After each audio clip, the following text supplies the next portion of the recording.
आप सभी का आपके अपने चैनल एचपी सक्सेस क्लासेस में। दोस्तों ये वीडियो है जिनका सिलेक्शन हो गया है उनके लिए। तो उनके बहुत सारे स्टूडेंट के अभी भी डाउट है कि क्या सर हमारा फाइनल सिलेक्शन हो गया है नहीं हुआ है। तो सारे डाउट इस वीडियो के अंदर मैं क्लियर करने वाला हूँ, तो वीडियो पूरी ज़रूर देखना।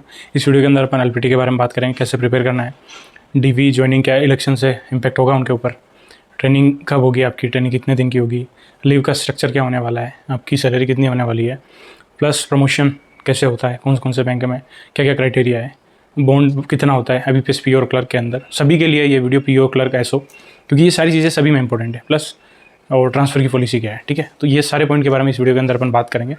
तो अगर आपने चैनल को अभी तक सब्सक्राइब नहीं किया तो चैनल को सब्सक्राइब जरूर कर लेना, ठीक है। और अगर आपका कोई डाउट हो तो कमेंट सेक्शन में कमेंट करके मुझसे पूछ सकते हो, ठीक है। तो सबसे पहले बात करते हैं अपन एलपीटी की। तो देखो एलपीटी किस किस को देना होता है पहले ये जानना जरूरी है, ठीक है। मान लो आपने अदर स्टेट से फॉर्म फिल किया है तब तो आपको एलपीटी देना ही होगा, ठीक है। और मान लो आप होम स्टेट से ही है, जैसे कोई गुजरात से ही है, ठीक है, और उसने 10th और 12th में गुजराती नहीं पढ़ी है कहीं पे भी, तो उसको एलपीटी देना ही पड़ेगा, ठीक है। और एलपीटी बहुत आसान होगा। और दूसरा, मान लो किसी ने 10th में एलपीटी पढ़ा है, उसके एज ए सब्जेक्ट मेंशन है मार्कशीट के अंदर, तो एलपीटी उसको बिल्कुल नहीं देना है, ठीक है। ये चीज़ क्लियर हो गई किसको देना है किसको नहीं देना है। अब दूसरी बात करें क्या क्या पूछा जाता है एलपीटी में। नॉर्मली जो पब्लिक सेक्टर बैंक है SBI को छोड़ के वो क्या क्या पूछते हैं, ठीक है। तो देखो आपको नॉर्मली वो काउंटिंग वगैरह पूछते हैं, काउंटिंग आपको आनी चाहिए, आपका इंट्रोडक्शन आपको आना चाहिए, थोड़ा बहुत आपको न्यूज़पेपर पढ़ना आना चाहिए। प्लस कोई बैंक RC भी दे देता है, जो उनकी लैंग्वेज है लोकल लैंग्वेज, उसमें वो आपको RC दे देंगे और उसके कुछ क्वेश्चंस दे देंगे और उसके आंसर आपको उसी लैंग्वेज में लिखना है, ठीक है। तो इस टाइप का पैटर्न रहता है, ठीक है। तो अब आपको प्रिपेयर कैसे करना है एलपीटी के लिए, और क्या एलपीटी में निकालते हैं आपको? एलपीटी में नहीं निकालते हैं। जब आप डॉक्यूमेंट वेरिफिकेशन के लिए जाओगे तो फॉर्म भरोगे तो वहाँ पे एक फॉर्म पढ़ोगे तो वहाँ लिखा हुआ था बैंक ऑफ इंडिया के अंदर तो कि अगर आप एलपीटी में फेल होते हो तो 3 महीने के बाद आपका वापस एलपीटी होगा, ठीक है। और मोस्टली SBI को छोड़ के दूसरे पब्लिक सेक्टर बैंक कोई भी एलपीटी के अंदर रिजेक्ट नहीं करता है। थोड़ा बहुत आपको पढ़ के जाना है, मैं बता रहा हूँ। जैसे जैसे अगर आप प्रिपेयर करोगे तो अच्छे से आप क्लियर हो जाएगा, कोई लोड लेने की जरूरत नहीं है। बस मेन चीज़ है कॉन्फिडेंस। जब भी एलपीटी देने जाओ कॉन्फिडेंस रखना है, ठीक है। तो आपको क्या पढ़ना है, कैसे स्टार्ट करना है? सबसे पहले तो आपको क्या करना है, जैसे कोई भी स्टेट है, जैसे मोस्टली राजस्थान UP वालों ने गुजरात से फिल किया होगा, ठीक है। तो आपको क्या करना है पहले, तो आप लोगों को क्या करना है, जो राजस्थान UP से है, जिन्होंने भी गुजरात से भरा है या कहीं भी स्टेट से भरा है, तो आपको उनके पहले जो बेसिक वर्ड्स हैं, जो बाराक्षरी बोलते हैं अपन, बाराखड़ी बोलते हैं, वो सीखनी है कि ए को कैसे बनाना है, ख को कैसे बनाना है, जय को कैसे बनाना है। तो ये सारे वर्ड्स आपको सीखने हैं, पहले देखने हैं, फिर आपको खुद बनाने सीखना है, क्योंकि अलग अलग वर्ड्स होंगे बहुत सारे, इसलिए वो यूट्यूब से आप सीख लोगे। यूट्यूब पे बहुत सारी क्लासें आपको फ्री में मिल जाएगी, ठीक है। तो पहले जब आप अच्छे से 5 से 10 दिन तक इनकी प्रैक्टिस करो, जब सारे वर्ड्स मात्रा आपको लगने लग जाए, फिर आपको क्या करना है, ज़्यादा आपको इसमें प्रो भी नहीं होना है, बस नॉर्मल आपको आना चाहिए, ठीक है। ये हो जाए, उसके बाद आपको काउंटिंग भी आनी चाहिए 120 तक, ठीक है। काउंटिंग आपने सीख ली 120 तक, उसके बाद काउंटिंग 120 तक आपको करनी है, फिर उसको काउंटिंग को लिखना है, अंक और शब्दों में लिखने की भी प्रैक्टिस करनी है ताकि अच्छे से आप लिख पाओ, ठीक है। और फिर आपको धीरे धीरे न्यूज़पेपर पढ़ना है ताकि आपको न्यूज़पेपर पढ़ने में आ रहा है, क्योंकि बहुत सारे शब्द भी अलग होंगे, ठीक है।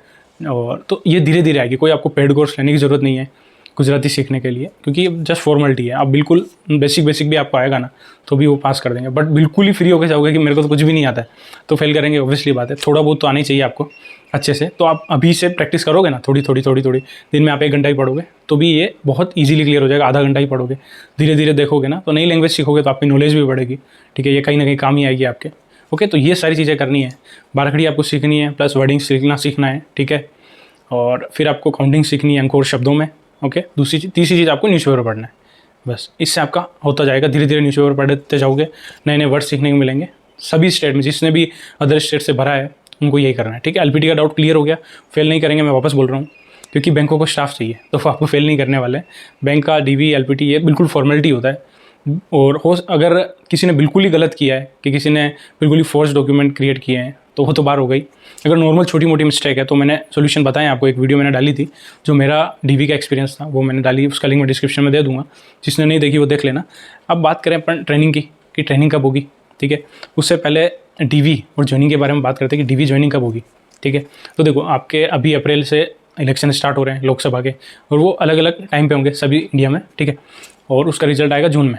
तो इससे आपका इस टाइम में, क्योंकि इस टाइम पे ना तो ट्रांसफ़र की लिस्ट वगैरह आएगी, तो मोस्ट प्रोबेबली चांस है कि इस टाइम में आपका DV भी ना हो, ठीक है। तो चांसेस है कि जैसे इलेक्शन के रिजल्ट्स वगैरह आएंगे उसके 10 से 12 दिन के बाद आपका DV हो जाएगा, और उसके 15-20 दिन के बाद ये आपकी ज्वाइनिंग हो जाएगी। तो मोस्ट प्रोबेबली आपका DV होने के चांस है 20 जून के बाद, और ज्वाइनिंग होने के चांस है 10-15 जुलाई के आसपास, ठीक है। तो ये डाउट क्लियर हो गया, यही होने वाला है मोस्टली, मैं बता रहा हूँ, ठीक है। तो आप प्रिपेयर रहना। अभी से डॉक्यूमेंट मैंने बता दिए क्या क्या डॉक्यूमेंट चाहिए, वो वीडियो जाके देख लेना।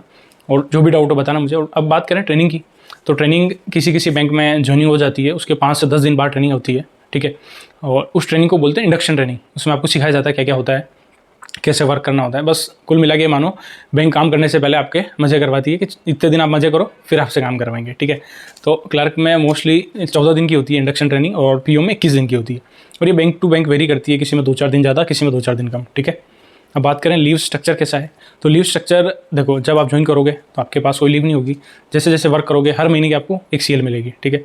फिर जैसे ही नया साल आएगा, 1 जनवरी आएगी, तो आपके अकाउंट में 12 सीएल क्रेडिट हो जाएगी प्लस 33 पीएल क्रेडिट हो जाएगी, ठीक है। प्लस आप वर्क करोगे, जैसे जैसे आपकी जो मेडिकल की लीव होगी, सिक लीव, वो भी ऐड होती जाएगी, ठीक है।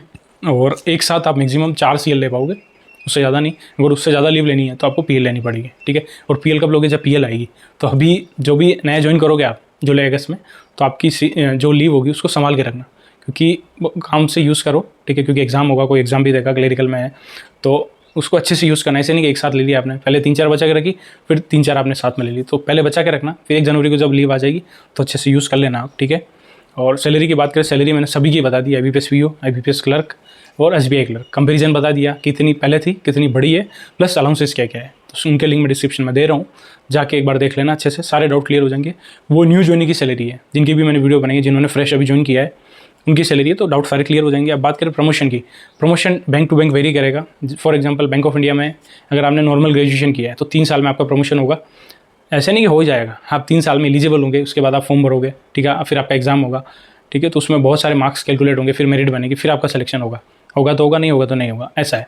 जैसे अगर आपने बैंक ऑफ इंडिया में ही आपने MBA किया हुआ है, ठीक है, मास्टर्स किया, MBA किया है, तो आपको 2 साल के बाद ही आप एलिजिबल हो। और जैसे बैंक ऑफ बड़ौदा है, बैंक ऑफ बड़ौदा में आपने बीटेक किया है, ठीक है, और आपको 1 साल ही हुआ है, ठीक है, तो 1 साल बाद ही आप एलिजिबल हो प्रमोशन के लिए। तो सबसे पास बैंक ऑफ बड़ौदा का है, ठीक है। तो सबका अलग अलग, PNB में भी 3 साल है, ओके।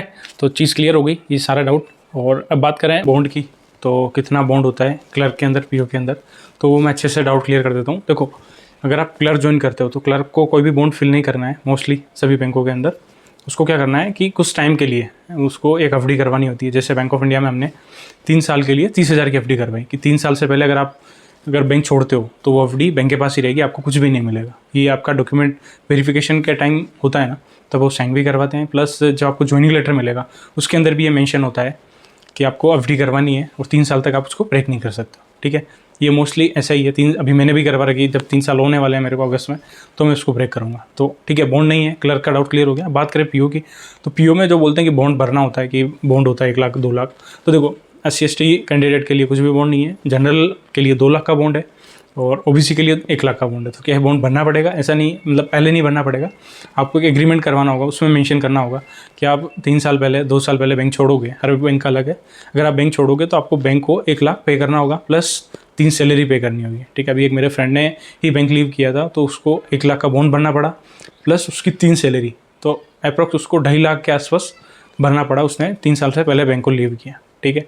तो और OBC के लिए 1 लाख है, जनरल के लिए 2 लाख है, ठीक है। डाउट क्लियर हो गया होगा बॉन्ड का, ठीक है। तो और अगर ट्रांसफ़र चाहते हो तो ट्रांसफ़र, अगर किसी ने, राजस्थान वालों ने गुजरात में फॉर्म फिल किया है, तो हर एक बैंक अलग है। बट अभी सभी बैंक अपनी लिस्ट नहीं निकाल रहे हैं कि अदर स्टेट में आपका ट्रांसफ़र हो, ऐसा कुछ हो नहीं रहा है अभी, ठीक है। बैंक ऑफ इंडिया में भी रुके हुए हैं, बैंक ऑफ बड़ौदा में भी रुके हुए हैं, ये लिस्ट काफ़ी ज़्यादा पेंडिंग चल रही है। बट यूनियन बैंक में अच्छा है थोड़ा, यूनियन बैंक की HR की पॉलिसी अच्छी है, ठीक है। और अभी जो टाइम है, सबसे इंपॉर्टेंट मैं बता रहा हूँ, अभी जो टाइम है ना, इस टाइम को आप यूज़ करो, क्योंकि बाद में आपको लीव्स नहीं मिलेगी, बाद में इस टाइम को आप मिस करोगे। अभी जो टाइम है उसमें आप दोस्तों के साथ घूमने चले जाओ, क्योंकि अभी वाला टाइम वापस नहीं आएगा। ये 2-3 महीने ही मज़े करने के, फिर काम करना ही है आपको। क्योंकि अभी ऐसा होगा ना कि आपका सिलेक्शन हो गया, आप ये चाहोगे कि जल्दी से जल्दी ज्वाइनिंग हो, बट ज्वाइनिंग हो जाएगी तब ये टाइम मिस करोगे। इसलिए बोल रहा हूँ अभी चिल करो। और अगर किसी को पढ़ना है तो अभी JIB का एग्ज़ाम होता है, तो JIB के एग्ज़ाम की प्रिपरेशन स्टार्ट कर दो। जब वापस दिसंबर के आसपास एग्ज़ाम होगा तब आप फॉर्म भरोगे तो आप क्लियर कर लेना। JIB से आपको एक इंक्रीमेंट एक्स्ट्रा मिलेगा, CIB के 2 इंक्रीमेंट एक्स्ट्रा मिलेंगे। पहले JIB क्लियर होगा तो आप CIB दे पाओगे। प्लस प्रमोशन में भी अगर आप इंटरनल प्रमोशन का एग्ज़ाम दोगे तो उसमें भी एक्स्ट्रा मार्क्स होते हैं JIB और CIB के, जिससे आपका सिलेक्शन होने के चांसेस ज़्यादा होते हैं जो इंटरनल प्रमोशन होता है, ठीक है। और टाइम आपको क्लरिकल में अच्छे से मिलेगा, ओके। और PO में थोड़ा लेट ही आओगे आप, PO में थोड़ा वर्कलोड ज़्यादा रहेगा, बट PO की सैलरी भी अच्छी है। तो देखो, ये जो बोलते हैं कि वर्कलोड ज़्यादा है, तो बैंक ऐसे तो फ्री में पैसे तो नहीं देगा आपको बैठे रहने के। तो अगर आपको 70,000 दे रहा है बैंक, 65-70,000 दे रहा है, तो वो काम तो करवाएगा ना, ठीक है। तो आई होप सारे डाउट क्लियर हो गए होंगे। और किसी को अभी भी डाउट है तो आप कमेंट करना, कमेंट सेक्शन में मैं रिप्लाई करूँगा। ओके, और वीडियो को लाइक भी कर दिया करो यार, लाइक नहीं करते आप लोग, और अपने फ्रेंड्स के साथ शेयर भी करते रहो, ठीक है। और चैनल को सब्सक्राइब करना, और 14,000 सब्सक्राइबर के लिए सभी को कॉन्ग्रेचुलेशन, और सभी का थैंक यू चैनल को सपोर्ट करने के लिए। Okay, good luck, have a nice day, thank you for watching this video.